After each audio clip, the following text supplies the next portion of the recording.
Hello everyone. तर आपला part 1 part 2 complete झालेला आहे. आता पार्ट 3 आपण चालू केला आहे. एमएसटी सीईटीचे पीवायक्यू सिरीज केमिस्ट्रीची सॉलिड स्टेट चॅप्टर चालू होता. तर पार्ट 1 पार्ट 2 कंप्लीट झाला. आता पार्ट 3 आहे. पार्ट 3 मध्ये आपले रिमेनिंग जितके पण क्वेश्चन्स आहे टोटल 2024 ला 53 क्वेश्चन्स आले होते. प्रत्येक शिफ्टचे ऍड करून सर. तर चला तर मग आपण हा क्वेश्चन सॉल्व्ह करू.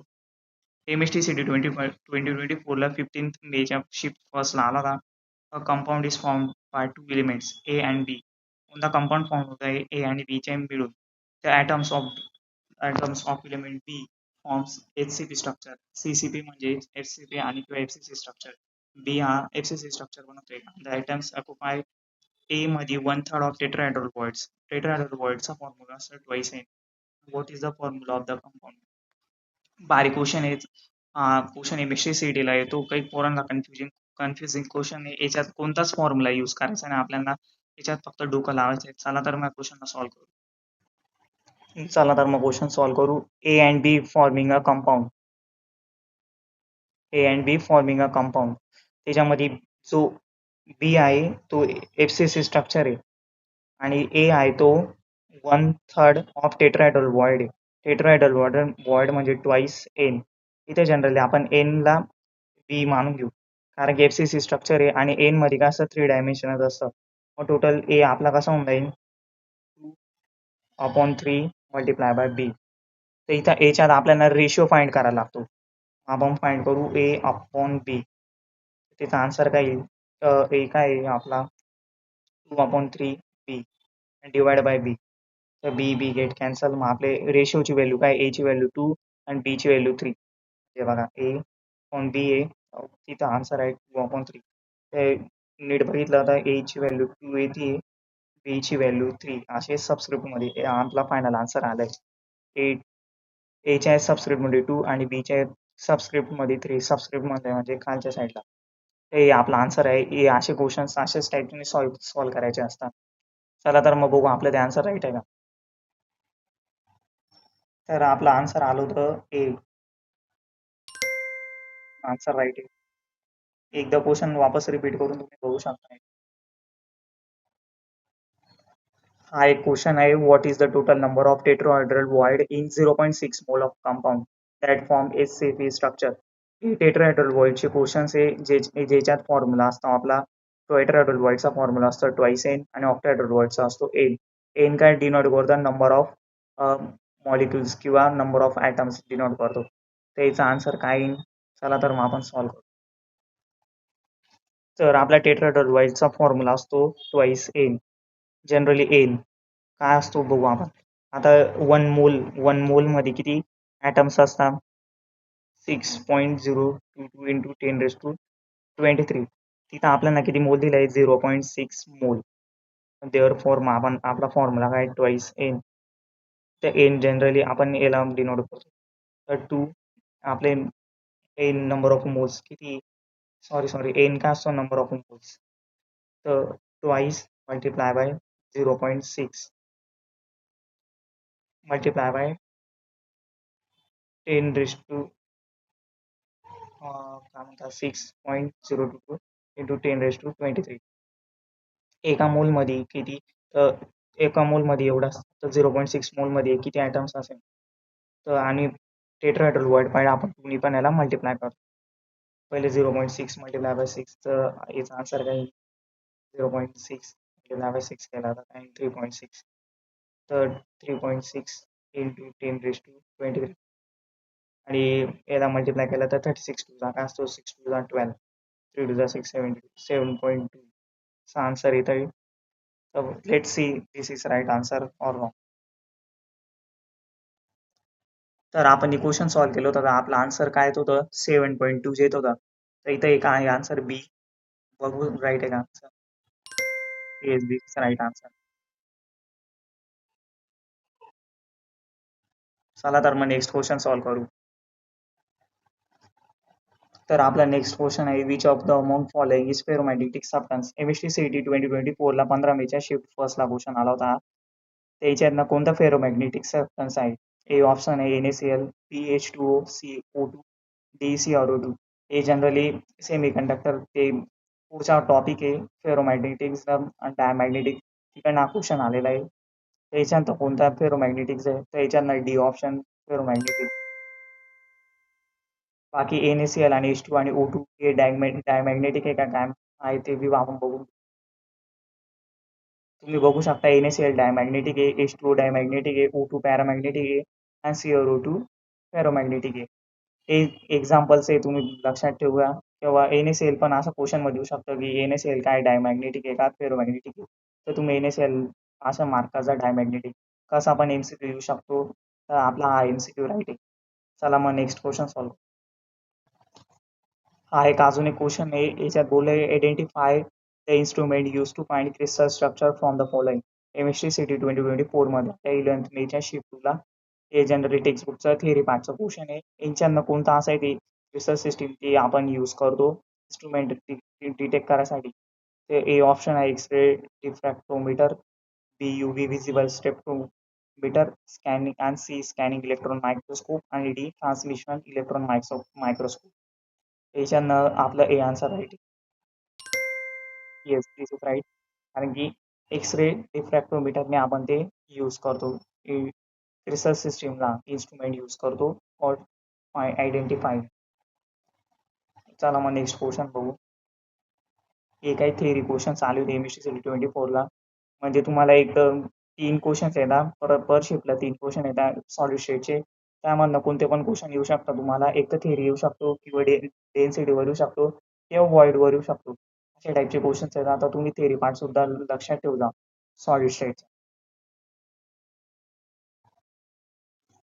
याच्यातना पहिला आन्सर आहे nano rings, B nano tubes, C layers and coatings and D quantum dots. The nanotubes is the right answer. तर आठवण ठेवचा डायमेन्शनल नॅनोस्ट्रक्चर कोणतं आहे, तर नॅनोट्यूब्स असतं. तर सेमी कंडक्टरवर पण एक 2024ला क्वेश्चन आला होता. N type of semiconductor is formed. जेव्हा N type of semiconductor केव्हा होतो, जेव्हा सिलिकॉन डॉक्ड विथ फॉस्फरस होतो, सिलिकॉन डॉक्ड विथ बोरॉन होतो, का जर्मेनियम डॉक्ड विथ बोरॉन, का germanium doped with aluminium. N टाईपचा सेमी कंडक्टर केव्हा फॉर्म होतो, कोणता पण इलिमेंट आपण त्या दुसऱ्या एलिमेंटमध्ये डोपिंग करतो. डोपिंग ही अशी प्रोसेस असते की प्युअर कंडक्टरला आपण सेमी कंडक्टर केव्हा बनतं, जेव्हा पुरा कंडक्टर असतो त्यामध्ये आपण डॉप करतो, म्हणजे कोणता पण एलिमेंट टाकतो किंवा सेमी कंडक्टर टाकतो. त्यांच्यानं कोणता एन टाईप दाखवतं ते आपल्याला फाइंड करायचं आहे. तर I think A answer right आहे. ए आन्सर राईट काय आहे आपण ते बघू. हे बघा इथं असं आहे बघा. It is an extrinsic semiconductor आहे which is obtained by adding group 15 element. Group 15 element जेव्हा आपण ऍड करतो सेमीकंडक्टर सिलिकॉन मध्ये फॉस्फरस, तेव्हा आपल्याला निगेटिव्ह सेमीकंडक्टर दिसायला भेटतं. हे बघा तुम्ही डायग्राम बघू शकता.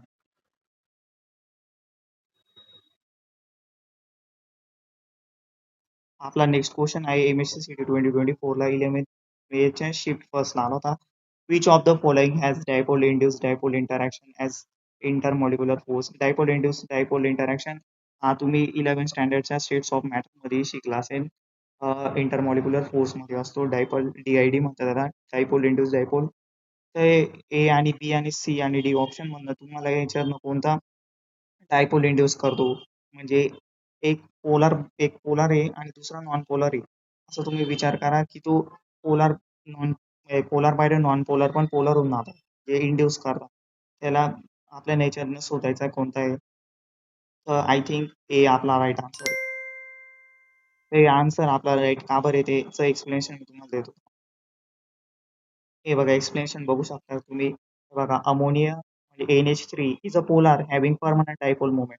अमोनिया असा मॉलिक्युल आहे त्याला परमनंट डायपोल मोमेंट आहे. आणि जो बेन्झिन असतो C6H6 तो नॉन पोलार असतो.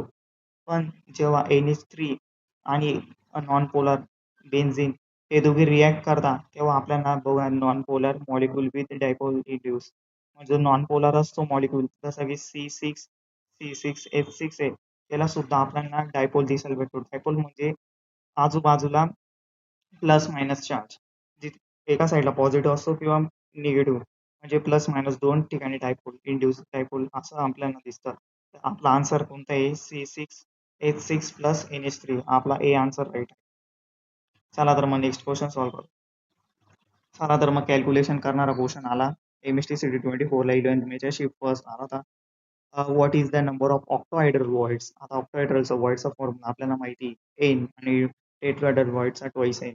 ऑक्टोहायड्रल voids present in 0.2 mole of a compound forming HCl structure. स्ट्रक्चरला जाऊ दे आपण 0.2 मोल दिलेला आहे. म्हणजे एन 0.2 मल्टिप्लाय बाय 6.02 इंटू 10⁻23 असं आपल्याला करायला लागेल. मग बघू आपण ते ऑप्शन बी बघू शकता तुम्ही ए आणि बी आणि सी आणि डी. चला तर मग क्वेश्चनला सॉल्व्ह करू. आपला ऑक्टाहेड्रल वॉइडचा फॉर्म्युला असतो एन. इथं आपल्याला वन मोल एन. आता फॉर्म्युला आपण यूज करू. 1 मोल मध्ये दिलेला आहे तिथं 1 मोल मध्ये किती एटम्स असतात किंवा पार्टिकल्स असतात 6.022 इंटू 10⁻23. जेव्हा 0.2 मोल असेल तेव्हा किती मोल असणार मग. तर therefore 0.2 multiply by 6.02 into 10⁻23. Therefore इथे एक रफ कॅल्क्युलेशन करू. 6.022 multiply by 2. 2 to the 4, 2 to the 4, 0, 6 to the 12. आणि पॉईंट शिफ्ट केला समजून घ्या. बाय चान्स इथं आपण शिफ्ट केला या साईडला तर 2 इंटू 10⁻, राईट साईडला शिफ्ट करतो तर -1 राहतो. एकदा रफ पुरं ठेवून घेऊ. 10⁻23 मग देअरफॉर आपलं कॅल्क्युलेशन काय 12.044 इंटू 10⁻23 22 सॉरी त्या 23 ना 22 होऊन जाईल. हे आपलं फायनल आन्सर आलंय. चला तर चेक करू राईट आहे.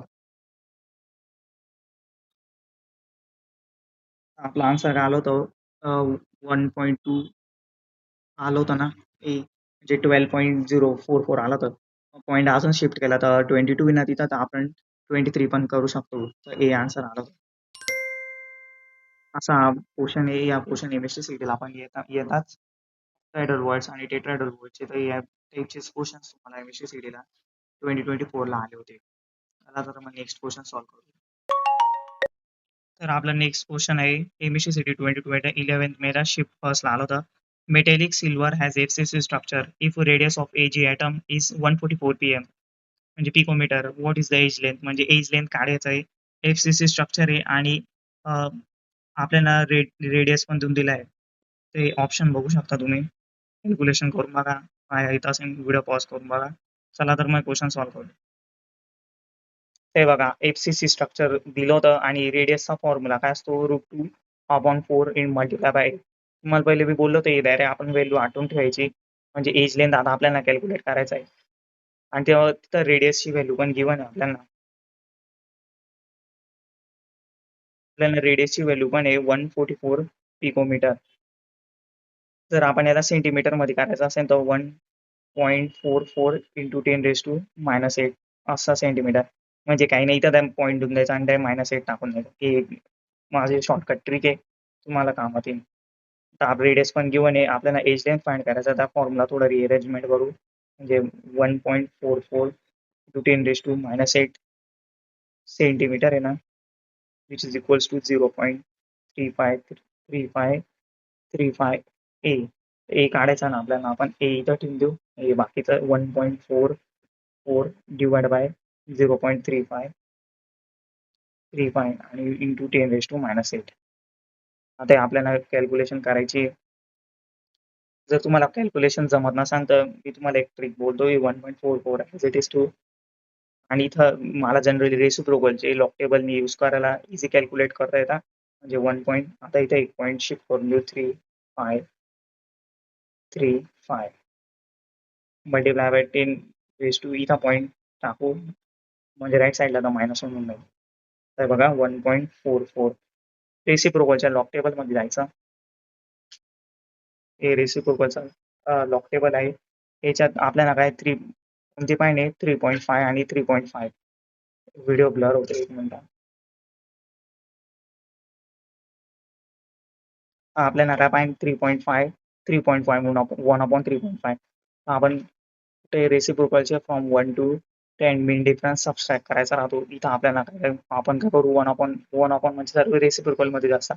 तर 3.5 आहे. 3.5 चा आपल्याला 3 मधला काय 2833 मायनस मीन डिफरन्स पण काय आहे म्हणजे 3.5च्या 3 मध्ये गेलो. आता 5 मीन डिफरन्स 5 5 5 मध्ये मीन डिफरन्स काय 4. आपल्याला याच्यात मायनस काय करायचं आहे 4. 13 इथं 2 नाही. इथं काही 13 मधनं 4 गेला 9 2 8 2 आणि रेसिप्रोकलचे जनरली आन्सर कुठून चालू होतात 0 पॉईंट. आपलं फायनल आन्सर आहे 1.44. याचा काय आन्सर 0.2829 झाली कॅल्क्युलेशन. आणि 10 -1 वर गेला तर +1 होऊन जाईल. -1 मग इथं काय होऊन जाईल -7. आपला दोघींना आता मल्टिप्लाय करायचं आहे मग फायनल आन्सर येऊन जाईल 2829 144.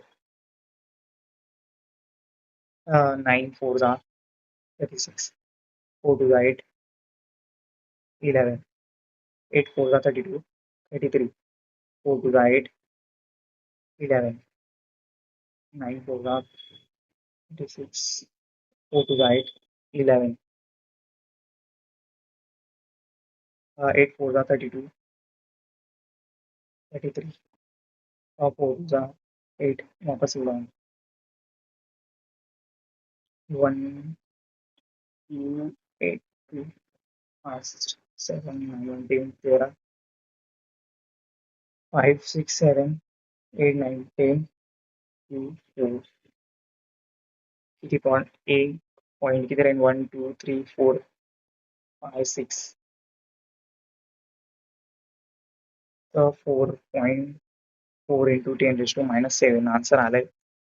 एज लेनचा बघू आहे का आपला आन्सर राईट आहे का. तर आपला आन्सर 4 पॉईंट समथिंग आला होता. याच्या पॉईंट ऑप्शन मध्ये बघू आहे आन्सर राईट आहे. Yes this is right answer. तर चला तर एवढेच क्वेश्चन करू. नेक्स्ट पार्ट मध्ये पुढचे क्वेश्चन